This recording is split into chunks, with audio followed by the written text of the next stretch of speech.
November 22nd. Motion on the minutes, moved and seconded. All those in favor, contrary, carried. The next committee meeting is December 6th at 4 o'clock in this council chambers. We have 3 items for the agenda and the manager's report this afternoon, and if there's anything else, committee members can put it on the agenda under new business. Okay? All right, the first is a referral response on land use among the Steveston waterfront proposed amendments to the Steveston area plan and zoning bylaw. And the staff recommendation is that the official committee plan bylaw, the 7100, and the amended bylaw 10371 to revise the land use policies to no longer permit residential uses in Steveston Village riverfront area and contained in section 2.4 of the official committee plan, and that's the Steveston plan. It be introduced and granted first reading. And in that same bylaw, the amendment 10372, which revises the Steveston commercial zoning district, the light industrial and Steveston commercial pub. So with that, I am going to go to Mr. Hopkins to introduce it and then to committee.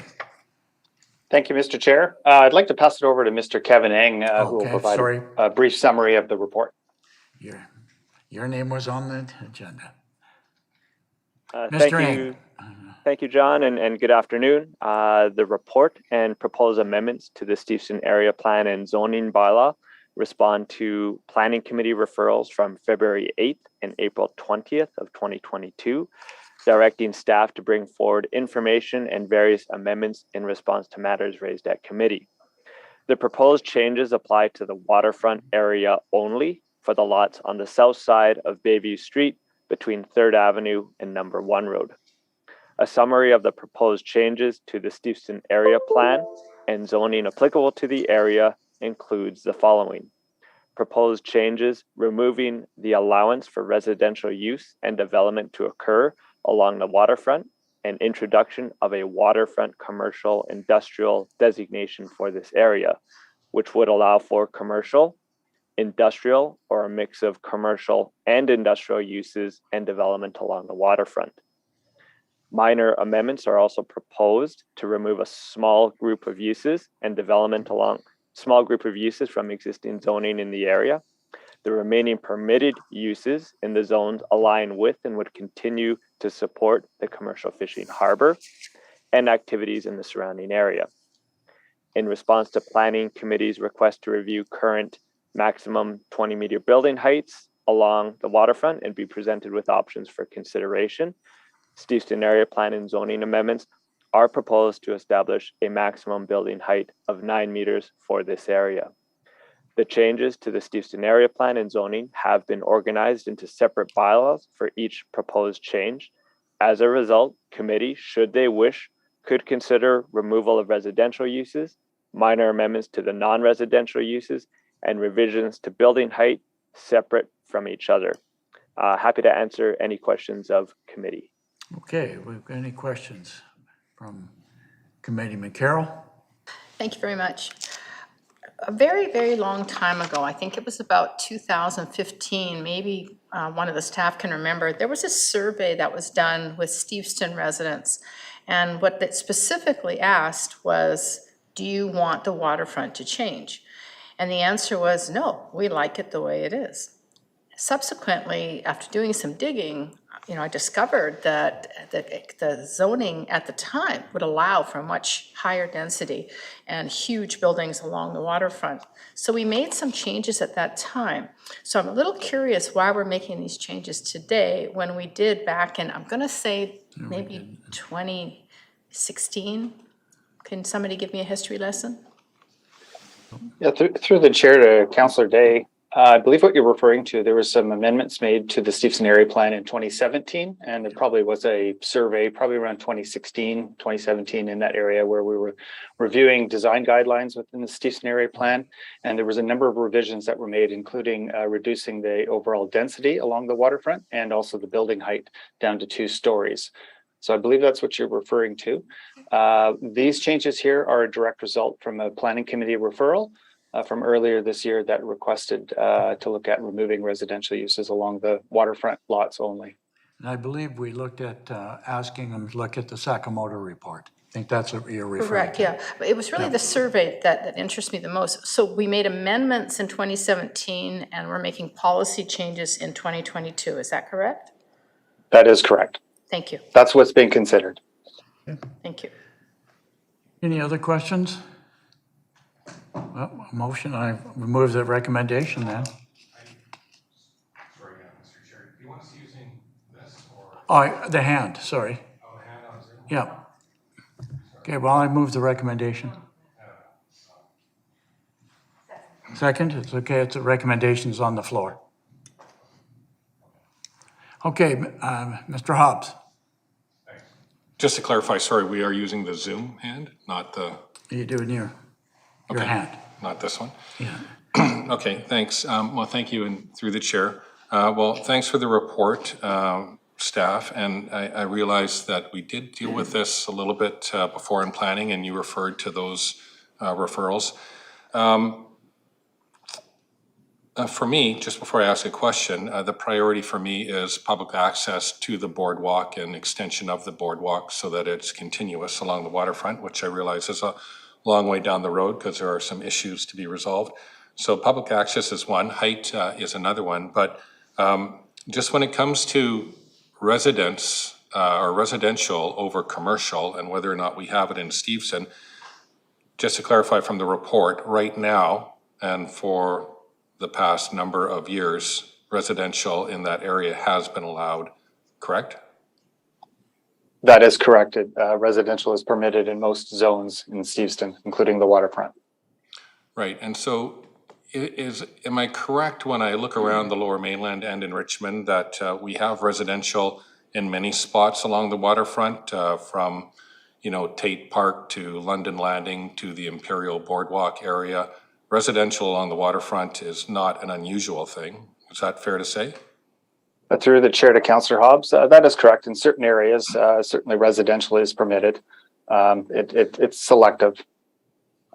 Okay, I'll leave it at that for now, and maybe there'll be some comments later. Thank you, Mr. Chair. Alexa? Thank you, through the chair to staff. So the original height of the buildings that was formerly permitted, they were the same height as the cannery, which is a like historical building. And is that correct? Through the chair to Councillor Louie, that is correct. The 20-meter maximum height was to emulate cannery type designs along the waterfront. Okay, so the original plan had been to have consistency amongst the buildings on the waterfront, That's correct. based on what was already there and what the historical buildings were. That's correct. It's to allow a similar look or design if a building were able to achieve that maximum 20-meter height. Currently, we don't have any buildings that achieve that. The highest building or the tallest building would be the Blue Canoe Catch building, which is at 14.5 meters in height. 14.5, okay. And we had reduced the heights of buildings on the other side of Bayview of what's allowed to happen. Is that correct? Through the chair to Councillor Liu, that is correct. But we could go back on that and allow them to be higher if we chose to, right? Through the chair to Councillor Liu, that is correct. Through a variance permit process, that could be considered on a case-by-case basis Okay. by And council. like I understand, we're suggesting that we're still allowing some industrial, some commercial, other things, but we are getting rid of things like recycling depot and things like that on the waterfront. Is that correct? Through the chair to Councillor Liu, that is correct. The uses that we've selected, we feel are uses that will likely not be proposed along the waterfront. And we've also been in consultation with the Harbour Authority to make sure that those uses wouldn't be an issue or with respect to commercial fishing. Okay. And so one of the comments in the package suggested that if people were to live along the water there, then they might have some problem with the noise that's created by being next to a commercial fishery, next to, a harbor, and operating harbor. So, but we have housing that's in the airport zone, like underneath the flight plan. And what do we have on those titles so that people understand what they're taking on if they are to live there? Through the chair to Councillor Liu, a lot of the properties under the flight path or new residential properties would have covenants in place. There would also be building design measures to ensure that they're properly soundproof and that there's proper access to, I guess, heating and cooling. For these properties here, I mean, it's a minor concern that there could be noise complaints. Certainly that's possible with restaurants and other businesses that are maybe open later, and also perhaps related to the commercial fishing business.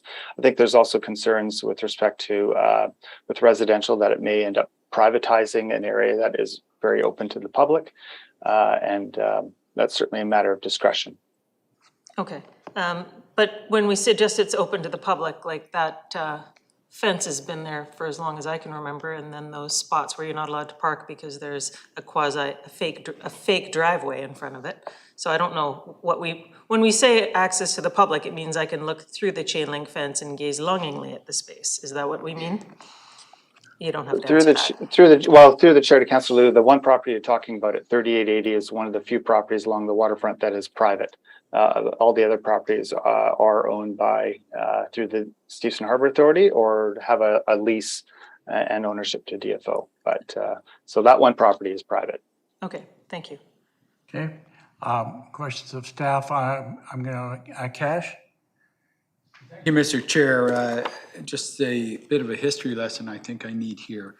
I'm referring to what occurred when we went from number 1 road east to number 2 road, where we had these buildings vacant, and they still are, many of them, for years based on the zoning at that particular time. I want to ask, has we thought of, if in fact we do not allow any residential going west of 1 road, are we going to get into the same predicament we have with many of those buildings going east? And the reason why I ask is, if you go further down, we've got residential along the waterfront as you go down closer to 2 road. Many of those are residential. Are we fearing the same predicament here of these buildings, if in fact it goes commercial, are vacant for an extended period of time? Staff? Through the chair to Councillor Heed, I think this area along Bayview between number 1 road and 3rd Avenue is considered to be somewhat of a unique area, as it's highly frequented by residents and the public and people throughout the Lower Mainland, which I believe is the reason why we're talking about whether residential is a suitable use for that area. Certainly to the east of number 1 road, there's a number of residential properties along there.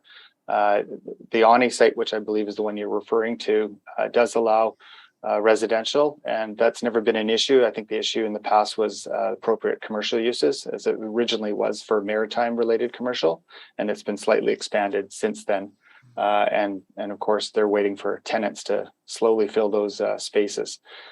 So what I wanted to say is that I think this area that we're talking about along Bayview is a very unique area that is highly frequented by the public, and is the reason why we're having this discussion. I recognize that, Mr. Chair. I just don't want to go through the same process or having us go through it, because that whole area is recognized as an area that we want to go, that the public want to go, that everyone wants to walk around, whether you're in the Lower Mainland, you're elsewhere in British Columbia or across Canada. Everyone wants to go to that area, and several of them, when we go east of 1 road, are walking along the walkways there, which is good because they have access to the particular walkway. And going to Councillor Hobbs, that was his main point of having access to the waterway. So my questions, again, relate to not having the same, although the zoning is a little different, as I'm led to believe, the same predicament we had on those vacant buildings and still vacant buildings, and you're referring to the Ani site. Those are my comments, Mr. Chair. All right, Councillor Al? Chuck? Yes, I think Councillor Cash has asked some of my questions. Yeah, I think basically my question is, what's the rationale behind for not having or not permitting residential use at all? I mean, what are we trying to achieve?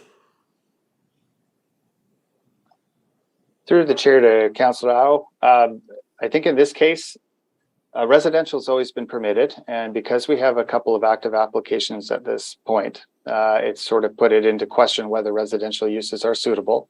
Through our recommendation in the attached report, we have advised that we feel that there is a certain privatization of space in that area. If there is private residents that are there, that may take away certain I guess sort of the flavor, the public flavor of that area. And there could also be potential noise conflicts that may arise. Those are some of the reasons why we're supporting this recommendation and the referral from Planning Committee. I also see Mr. Ursik has his hand up as well, so maybe I'll hand it over to him. Mr. Chairman, if I may. Okay, Mr. Ursik? Yes, I would remind committee that with respect to the residential element, there was direction given to remove the use. So for that component, we haven't given you options as we have for some of the other things that are on the table today. So, you know, my observation of the discussions before the direction was that there was some concern about whether the residential can be built on what are really very small upland lots successfully. And so from a staff point of view, it's certainly subjective. You could go either way, and there's probably no right or wrong. But staff are very comfortable with removing the residential. This area is completely different to the dynamic on the ONI side and the vacancy of the commercial. Commercial has been built here for years without any residential, without any issues. In fact, the residential use has been permitted for decades, literally decades, and without any being built. What we do know, and one of the reasons staff is comfortable with the recommendation, is what we do know is that on these small lots, it's been a real struggle to get residential in there and make everything work and meet the guidelines. And we have a couple of applications. I don't want to get too deep into them because they're not on the table today, but in order to do the residential component at this stage of both of those applications, you would have to erode things like clean, easy public access to the waterfront. So I'll give you an example. Instead of the access to the waterfront being open to the sky, you would have to go through undercover areas. One of the developments which the height is very much like an old cannery building would have been, similar height, but the building itself looks nothing like a cannery. So I'm not sure that that guideline is really working. So I guess the short of it is we were directed to bring these amendments forward based on concerns about doing residential. We've done that. Certainly staff are supportive. We think it's going to be very difficult to get good development on the few remaining lots if you allow the residential. Yep. Okay, Laura?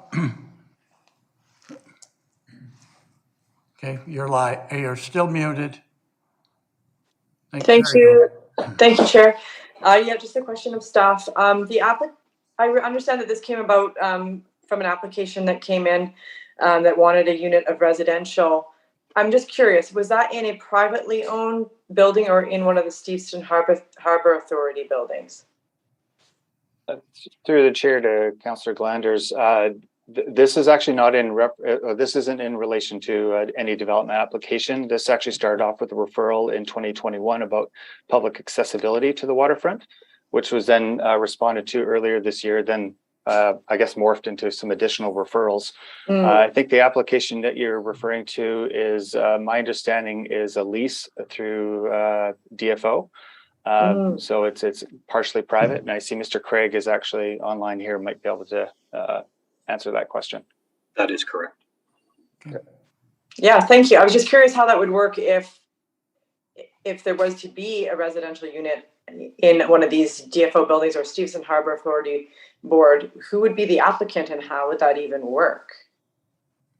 And maybe that's why it hasn't really been done. Well, let's address the issue on the floor. Okay. Okay. Carol, for the second time, and then we do have delegations. Yeah. So I do want you to hear those. Yeah, I wanted to touch on some of the things that were just brought up. To Councillor Heed, the Ani buildings to the east of One Road were empty because they wanted them empty. They deliberately were going to charge like bank rates for mixed maritime use. It was deliberately done so that they could put enough pressure on council and eventually allow residential in that area and mixed commercial. So that scenario that happened in those buildings could never happen on Bayview. It's just an entirely different animal. And then I noticed that Councillor Au asked about, well, why no residential at all? But the reason we made the referral to get rid of residential was because we heard loud and clear from the people of not just Steveston, but Richmond. They wanted the village to stay the way it was. And the only way to protect it was from like some 5-story condo building that, like as Councillor McNulty pointed out, you have to go through a hallway to get to the waterfront.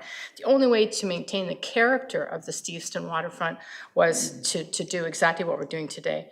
And then I just want to make one other point, is that while there are residential buildings along Bayview or further down along the waterfront, none of them are on the water side.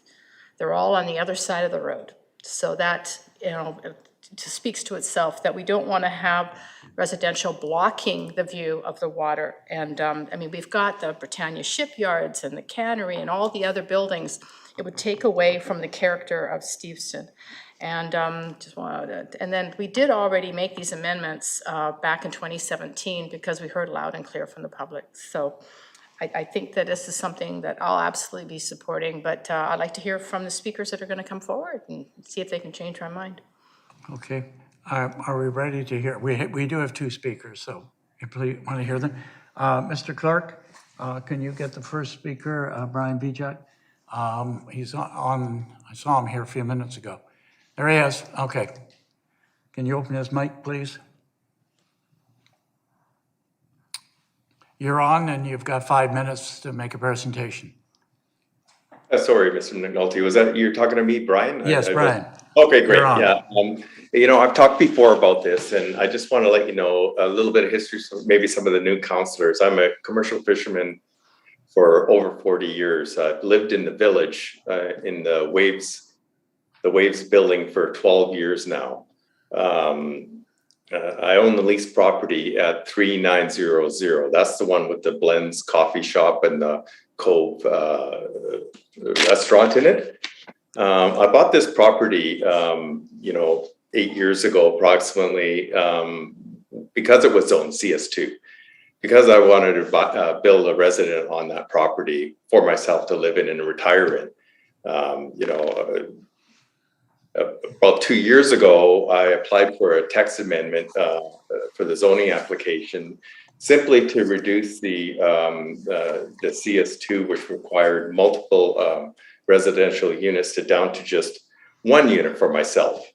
And so it was only a small change in rezoning to get this done. Our plans for building are to expand on the current 2nd level and above the Cove restaurant. We don't plan on exceeding the current footprint. We don't plan on adjusting any of the current 2 water accesses that we have that are existing right now. We do not plan on adjusting or exceeding the height limit that is of the existing building at right now either. If we're going to do anything to the public accesses, we would increase them with some landscaping. Our architect has been on this thing with, I hired geotechs, traffic consultants and all this thing at the request of the city planners for over the last couple of years, and a great expense. And, we've been led to believe by planning that, this is, we can get this done. And then now all of a sudden, we got surprised in February that, this is not going to work. Well, this costs a lot of money to do this. Who's going to pay for this?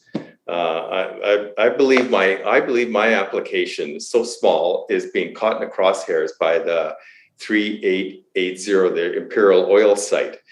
It's a large building. It's way different than what I'm applying for, and I get it. I get that, but you know, you're taking me, you're crushing me with my little single resident that I've hoped for all my life, and because of this big thing, you're taking me down with them. You know, I think we can change this. I think we can adjust this, and my application is a way different than the application on the Imperial Oil site. They're currently zoned industrial. I'm already currently zoned CS2, which is mixed use residential. They want multiple units. I only want one unit.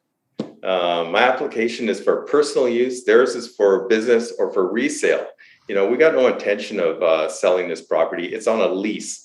You know, I think I've got 19 years left on the lease from DFO. So, you know, resale value or making money on this thing is unlikely. It's for personal use. You know, in our building, you know, it will help increase, you know, the rental housing issue, because the unit that I live in, it would free that up for someone else to use too. I think, and I ask that you could grandfather my application and allow me to build a single unit. And you know, I heard some things about how residential is harmful to Steveston. I don't know. I live there. I don't have any noise issues, and anybody's complaining about noise. Steveston is a vibrant commercial living village that I think we want to preserve that way. Along the First Avenue that everybody's talked about several times, you know, the residents are living right on the water there too. There's no road along the thing. It's just a boardwalk. It's the same situation. There's not any noise issues. We don't plan on taking away any of the public life that we feel you're privatizing it from ourselves. So, you know, here's my question. I just don't see why is a single residential unit harmful to Steveston, to the village? And maybe someone can answer me and convince me of that. I don't see it. So I'd be happy to hear any kind of questions or answers that you have. Thank you. Thank you very much. Just a question to staff. 3900 is not on the floor. What is the status if we go ahead of 3900? Is it not treated separately? To the chair, 3900, there's currently an active zoning text amendment application. It's been held in advance since we've been reviewing this referral, as there is a residential use being proposed in that text amendment. But we're talking about the area south of Bayview. This property is on the south of Bayview, between number 1 road and 3rd Avenue. It's currently where the Blends coffee shop and Hog Shack and Cove restaurant is located. And the proposal is to have a residential unit on the 2nd floor. Those businesses would be maintained. Okay, all right, thank you. All right, thank you very much. Seeing no questions, we have Mr. Dunphy.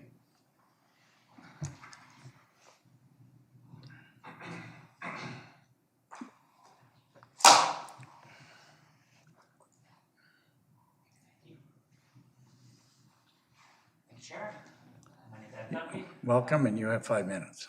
Live at 6655 Lions Lane. So I'm here today to speak in opposition to this motion. So at the February 8th meeting, this committee received a referral report from staff regarding a plan to ensure full pedestrian access to the waterfront with any future redevelopment of the south side of Bayview. This was great work done by staff, and it was an excellent direction from this committee, because maintaining our pedestrian realm is hugely important. I've spoken about it many times before. Out of that discussion came, seemingly from left field, this referral motion to remove the existing mixed-use designations for sites that would currently allow for 1 story of residential above commercial on the ground floor. Staff noted in their report that since its inception in 1985 of the first Steveston area plan, that the Steveston downtown node, that this part is within, supported mixed-use commercial and residential development, providing that residential uses were above the 1st floor. In 2009, this was changed to heritage mixed use, and in 2017, as Councillor Day pointed out, the Steveston area plan was amended after considerable consultation to its current form that, as it exists today. Today, we are now discussing changing the Steveston area plan without broad consultation. Mixed-use neighborhoods are the gold standard. They are the gold standard for livability. They're the gold standard for sustainability. Steveston's existing mixed-use nature in its downtown node is a huge reason why this neighborhood won CBC Best Neighborhood Vote last year, 2 years ago, whenever it was. You know, it's what we love about Steveston. It's walkability. It's accessibility. It's Steveston, and so much of it is made up from its mixed-use nature. We should be encouraging more mixed use in more places, not eliminating it. One floor of residential space will not in any way restrict waterfront access for pedestrians. I've been incredibly lucky in my life to travel the world, and I've seen this type of development successfully implemented in thriving neighborhoods in every corner, every pocket of the world. This type of development would, further animate Steveston rather than detract from it. At the end of the day, we're not talking about a ton of units. We're maybe, I really would have, I wish staff could have looked at the total buildable footprint that would have been possible, but my rough estimation, back to the napkin math, I'm thinking less than 40 units total would be possible out of this if it was fully built out. So we're not talking about a ton of residential spaces. But it's also important to note that Steveston, as it exists currently, is losing population. As of the last census, in the census tract that makes up Steveston, there was 74 fewer people recorded than in 2016. Steveston businesses require a strong, concentrated local population to thrive. Another point I want to focus on here is on the process. In the last year, Council has had a lot of discussions regarding changing area plans in the OCP on a one-off basis. For example, discussions around the southwest corner of 2 Road in Blundell, where the majority of Council made it very clear that they weren't going to support a one-off change to the OCP or the arterial road policy. Yet here, this motion would essentially enact a one-off change to a small part of the Steveston area plan without broad consultation. As an outsider, my impression, whether founded or not, is that a lot of this stems from not liking the current proposal at the old Imperial Oil site. I want to make it abundantly clear that this committee, that proposal as it currently exists doesn't fall within the guidelines of the Steveston area plan. You can deal with that proposal separately. This proposal would be like throwing the baby out with the bathwater.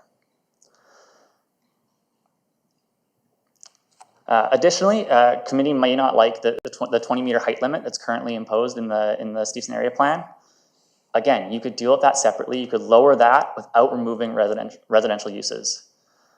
New mixed-use neighborhoods in the waterfront, new mixed-use developments in the neighborhood, including on the waterfront, are, I believe, 12 meters. That allows for an expansive commercial space with 1 floor of residential above. So those are sort of my thoughts, and again, I'm just in opposition to this, and I thank you for your time. Any questions? Okay, thanks very much. Okay. Thank you, staff. Any final comments? All right, seeing none. Okay, we have a motion on the floor, and anybody want to speak to it or against it, or shall I call the question? Use your speaker. Okay, Alexa, you got your hand up first. Thank you, and thank you to all the speakers that came forward, and thank you to staff for putting this together. I know that this is what was asked for by council. I do know that when the one project came forward, and I wonder if maybe the name of the group caused some consternation with people and drove some of that conversation, but I think we want a mixed-use community. I think I envision the ability for people to work, live, play in an area where they can walk to what they want to do, where they can buy groceries. I think there is an opportunity to create some nice housing and some nice spaces there.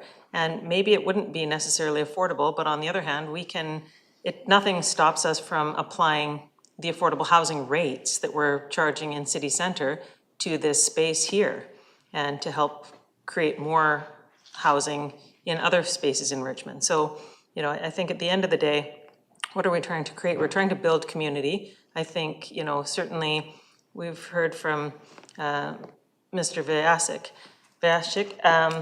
about his goals to live there and to be continue to stay on the water and to be where he's always worked. And, you know, I think there's other people that have that same goal. And so I'm not going to be supporting this today.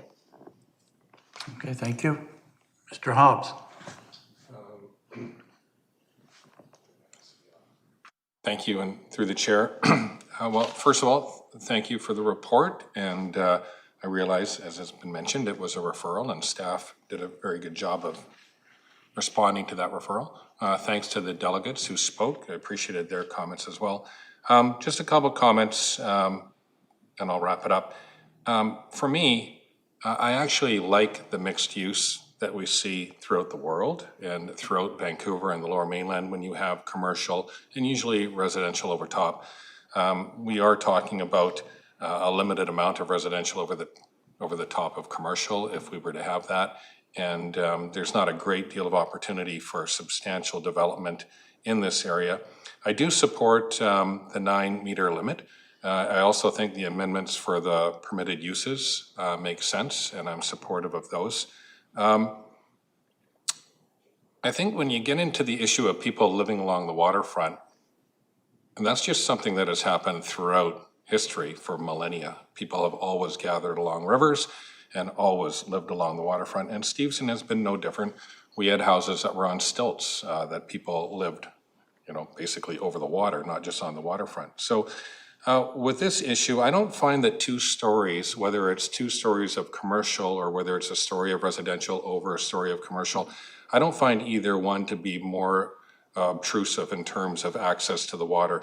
My priority would be having reasonable height limits, which has been discussed.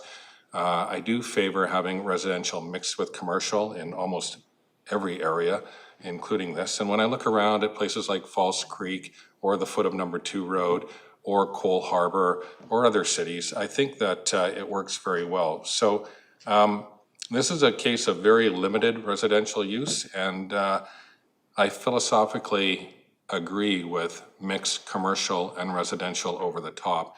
And I don't distinguish Steveston from a lot of different areas in that regard. So I won't be supporting the recommendation before us today. Thank you, Mr. Chair. Yep. All right, Carol? PLN 8, it clearly states that if we don't approve this today, it is possible under current zoning that a residential use can be added to a site through a building process only with no council approval required if the work involves exterior alterations or new building area. The way it sits right now, if we don't approve this, we could end up with 65-foot high buildings with a bunch of residential, and there's nothing we can do about it. We got a survey with very, very, very clear results in 2016 from the people who live and work in the area. They do not want to see the waterfront changed. They want it to remain the way it is. This is like 2 blocks. We can put residential anywhere. This is the wrong place for it. And we've seen, hopefully you've seen one of the developments that has been put forward so far. It would be an abomination in Steveston. It would ruin the character. This is a really well thought out, well worked recommendation from staff. And I think we are putting caution to the wind if we don't approve it today. I will be supporting this. Jack? Yeah, I will not be supporting this motion. While I agree with the direction that we should preserve the village, the character of the village. However, I don't think we need to do it in this way. I think the question basically to me is that do we need to eliminate residential use at all in order to achieve that goal of preserving the character of the village? I think we are not talking about a huge or massive development projects here. We're talking about one unit by one applicant, and there may be another application in the process. However, I think we can still achieve the objective of preserving the character of the village by, limiting the height, the FAR and other things, so that, whatever development that will take place in this area would match what we have right now. I understand that in 2016, 17, we have a survey, and then people say that they basically want to preserve what is there. However, I think to go to the extreme of saying that we have to change or you have to eliminate mixed use, in order to achieve that goal is really stretching this too thin. So I'm not in support of making this drastic change. Instead, I would like to preserve the mixed use as it is. Okay.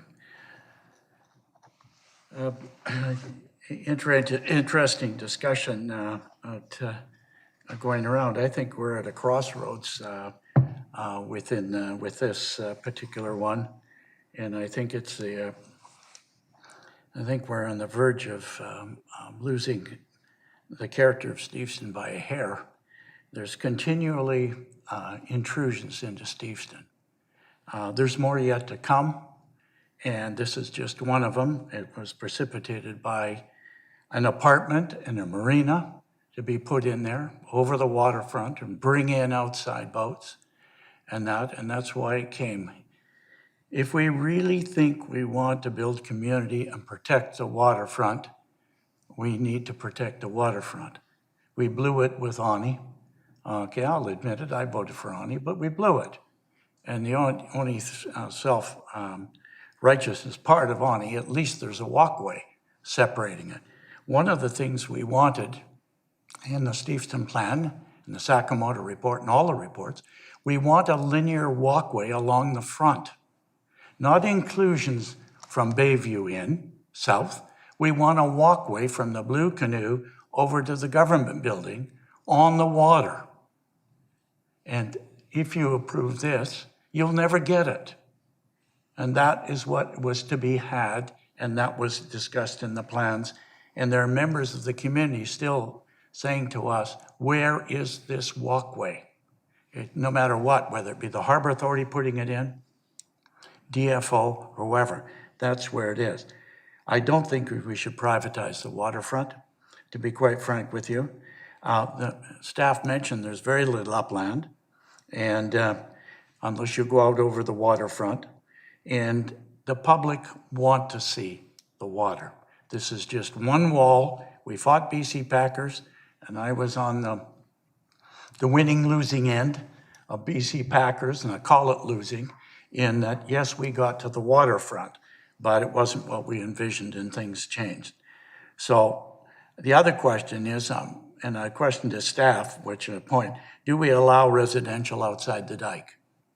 I don't believe we do allow any residential outside the dike, and most people don't know where the dike is there, okay? The other thing is, there was a lot of, once we develop this, we can't take it back. It's gone, okay? And it's, to me, it's taking away from the character on the one. There's the last piece along the waterfront, and we want tourism. And do they want to buy housing? I don't think so, okay? But I'm pushing that linear walkway, and if that was in here, I might reconsider, but it's not. And to me, it's what we're doing. We want to see Steveston as a World Historical Site or Canadian Historical Site. If we keep doing and developing and taking away from what little history we have in terms of buildings in Steveston, we won't have anything. So I'm going to support it, and obviously I would hope that others reconsider it. So with that, Mr. Ersick. Yes, Mr. Chair, thank you. Just on a procedural matter, the staff have presented the recommendation. It's points 1 to 7. You may wish to consider voting on number 1 separately and then 2 to 7 as a block. What that would do is number 1 deals with the removal of the residential. The balance deals with the other issues, which appear to me to not be contentious today. So the height and the refinement of the commercial uses, those changes. So Thank you for that suggestion. If it's okay with committee, we'll do that. Okay, I moved it. We'll call the question on 1. All those in favor? Okay, myself, those opposed? Councillor Au, Councillor Liu, and Councillor Hobbs. Okay, opposed. It's defeated 3-2, or 2-3, sorry, I got this right. Okay, and then the question on call 2-7. All those in favor? Question. Now, if we defeated number 1, will 2 still? Yes, two because it changed in the use. Mr. Chairman, I was actually going to ask John to jump in here. John, where are you? Yeah. It looks like you will need to remove 2A as well. I was going to say that to the chair that recommendation 1 and 2 both relate to the residential use. And then the remaining recommendations do not relate to the residential uses. Okay, is anybody going to change their vote on including 2? Sorry? Let's do a revote, 1 and 2 together. No, you can break up to A, 2B, 2C. We can do 2B and So we want, some of us want to vote against 2A, and then we will. Okay, all right, I'll do it in series. Okay, all right, thank you. All right, we've got number 1, it was 2-3. And okay, the question on A and the Stevenson commercial, all those in favor? 2A. Okay, all right, those opposed? Same people opposed, okay. 2B, those in favor? Those opposed? So hang on there. We can do 2B, it's all together. All right, we can do, all right. 2B and C together, all right. All those in favor? Oh, you're in favor of 2B and C, okay. All right, It's also removing residential though. Mr. Chairman, it might be best to have John Hopkins just explain what B and C represent. okay, John, where are you again? Yep, right here, yeah, to the chair. So for recommendation 2, it involves 3 different zones where we'd remove the residential use. What we can do is if committee is not supportive of removing the residential zone from the CS2 zone, we would have to make the necessary amendment or change to the bylaw and present it to council as an amended form for Monday. That can be done, and we would present that through a memo later on this week. Okay, but in terms of voting, can B and C go together? Yes, they could. All right, Yeah. so we'll vote on 2B, 2C. All right, all those in favor? Opposed? Okay, same 3 again, okay. Okay. All right, and the rest, the remaining, all those in favor? Opposed, if any? 3-7. Be easier if you use your green. We're okay? Okay, all right, that's carried. All right, thank you very much. Okay, the next item on the agenda, those will go to council. Okay, all of them and the way they are, okay. We have an application by Rick Bell for rezoning at 8220 Gilbert Road from single detached RS1E zone to the Arturo Road 2-unit dwelling RDA zone. And the motion is to give first reading. Cynthia and Wayne, where are we? Go ahead. Through the chair, I have nothing to add to the report, but I'd like to highlight a few points, if I may. Go ahead. So this application is to permit the subject site to be developed into 2 duplex lots with shared vehicle access to Gilbert Road. To consider the rezoning application, an amendment to lot size policy 5442 is proposed to remove the subject site from the lot size policy area, and all other provisions of the policy are to remain unchanged. This proposal is being considered on its own merits due to the site's unique lot geometry. The proposal's consistency with the overall objectives of the arterial road land use policy, which allows infill development close to urban amenities without requiring an additional driveway. And the fact that it is an alternative housing type that is sensitive to the existing surrounding context because it follows the same building height and setbacks that would otherwise be permitted for new construction under the existing single family zoning. Conceptual plans are included in attachment 8 to the staff report, and should this rezoning application proceed, a development permit application will be required to further refine the form and character of the proposed development. A servicing agreement is required to be entered into prior to subdivision approval for the design and construction of site service connections, as well as frontage improvements along Gilbert Road. I'd be happy to answer any questions. All right, I just see one at the moment. Carol? Thank you very much. This question is to staff. So we received a bunch of letters about people concerned about properties on Gilbert that back onto Mirabel Court. But from what I understand, this application won't in any way affect those properties. Is that correct? Through the chair to Councillor Day, that is correct. The subject site is located on the east side of Gilbert Road. Yeah, I couldn't understand what these folks were concerned about. And my next question is just south of this, if we look at PLN 47, there's an excellent map that shows that just 2 lots down is an assembly site. I believe that's the Salvation Army site. And is that not going to be developed in the future into multifamily unit?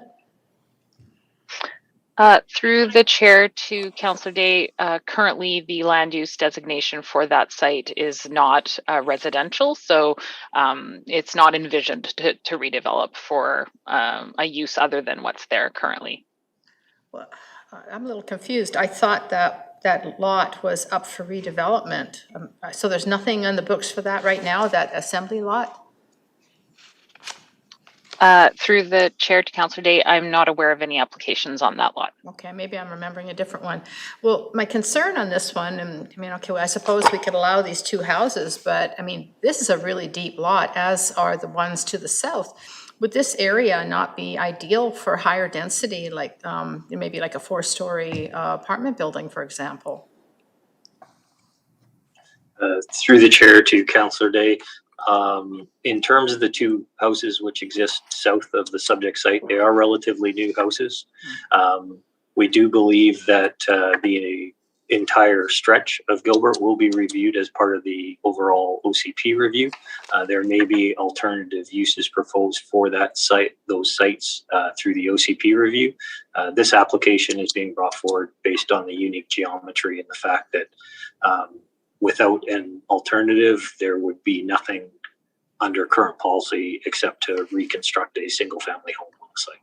Okay, so when are we anticipating the OCP? Is it worth holding on to this one for a little while?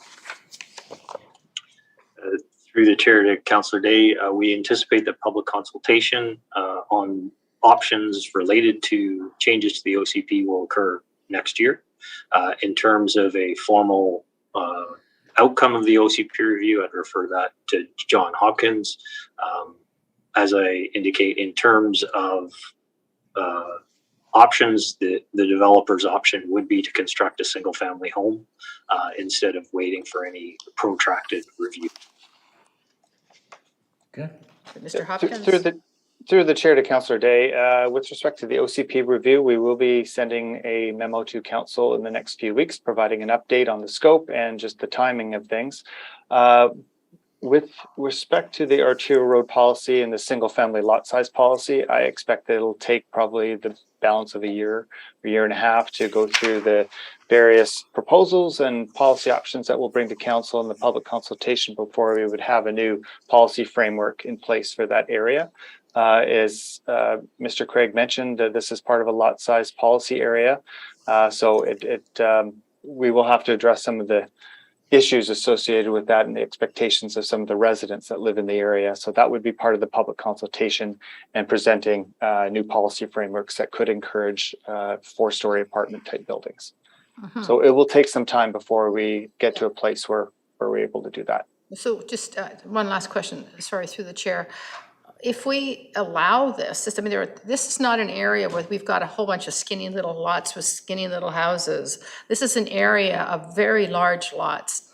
And if we allow this one, does it not open the door for other single-family homes to be built as opposed to higher density? This is 25 feet bigger, 30 feet. Through the chair to Councillor Day, there's no impediment to anybody currently who would wish to demolish an existing single-family home and reconstruct a new single-family home. In terms of the application and the subject site, it is unique in terms of its width. Along this stretch of Gilbert on the east side, it is the widest lot that exists within the lot size policy, which is why we are proposing the alternative form of development, which is subject to this application. All right, thank you. Michael? Thank you. Through the chair, just a couple of questions to staff. The first one is in relation to the letters from concerned residents. They do identify that they are, or one of the letters is from the Block Watch captain, and I'm not sure, I don't have the maps in front of me, but maybe the Block Watch area is inclusive of this property? That even though they live on Maribel Court, is the Block Watch area inclusive of this property in question? Do we know that? Through the chair to Councillor Wolf, I do not know what the Block Watch area may be. What I can say is that as part of the historic single family development that occurred at the southwest corner of Blundell and Gilbert, the Mirabel Court residents were actively involved in the amendments to the lot size policy at that time. And that their concern was that the west side of Gilbert and all of Mirabel Court remain single family. Okay, thank you. The follow-up on that, if I may, through the chairs, do we have a copy of these surveys? I know it refers to a few times a new survey's been done. Do we know what the survey said and actual statistics on it, other than what's quoted in these letters? Through the chair to Councillor Wolf, again, I believe that is the historic reference to the lot size policy amendment that happened when the subdivision at the southwest corner occurred. Okay, thank you. Just another question in a different area through the chair. Going by this area, it has, again, very wide as was mentioned, but it also has hedges, and I know hedges aren't protected under the tree protection bylaw in the same way, but it's a pretty massive hedge out front that they want to remove. And in your report on PLN 44, the big paragraph in the middle there, it talks about it being removed and some of the reasons why a property owner might choose to remove it. I'm just wanted to question about one of these.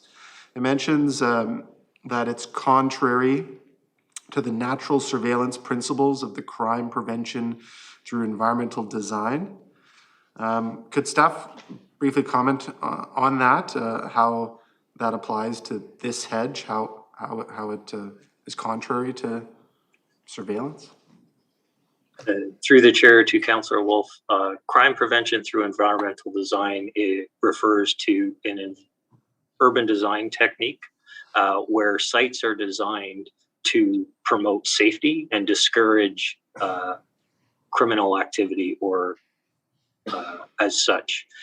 One of the primary ways in which crime prevention through environmental design achieves this objective is to ensure that there are eyes to areas where those types of activities could occur. So having large hedges that obscure entries to residential dwellings is something that is discouraged because it would allow for criminal activity, breaking and entering and such, to occur within those homes without knowledge of people, of natural passerbys. So the hedge itself obstructs the ability for people to see into the lot, provide natural surveillance, which then increases the safety and security of the development. Oh, okay, thank you, staff. Yeah, I guess when I see a big masonry fence, I see that doing even more prevention of seeing into the property than looking through the branches or the stems and all that. So anyhow, thank you. Okay, Alexa? Chair, thank you to staff for this.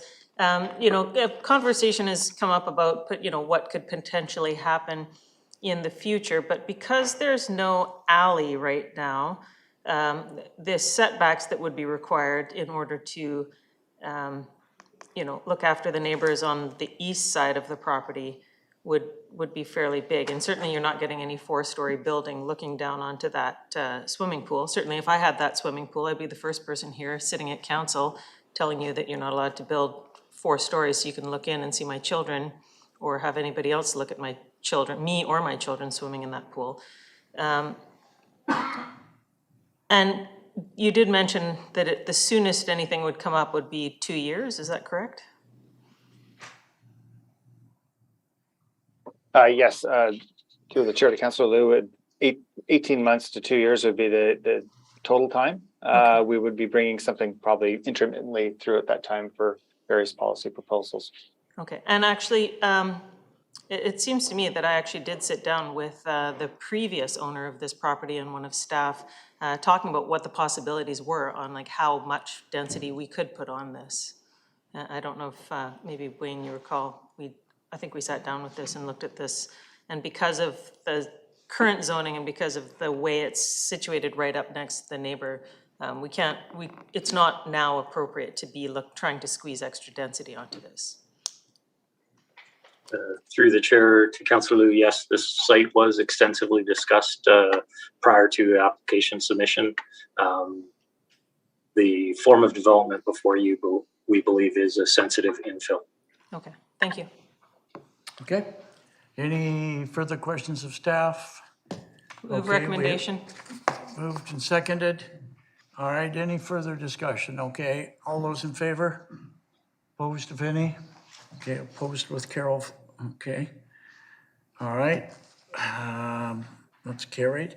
The next one is an application by the same for rezoning at 10851 and 71 Bird Road from single detached to single detached RS2B. And recommendation is give first reading. And in this case, we got Alexander and Wayne. I'm sorry, I'm looking up here. Hi there, Yeah. Alex here. Yeah, I'm having some troubles with my camera again here for some All right, reason. well, just carry on. Yeah, sounds good. So I'll just provide a brief summary of the application.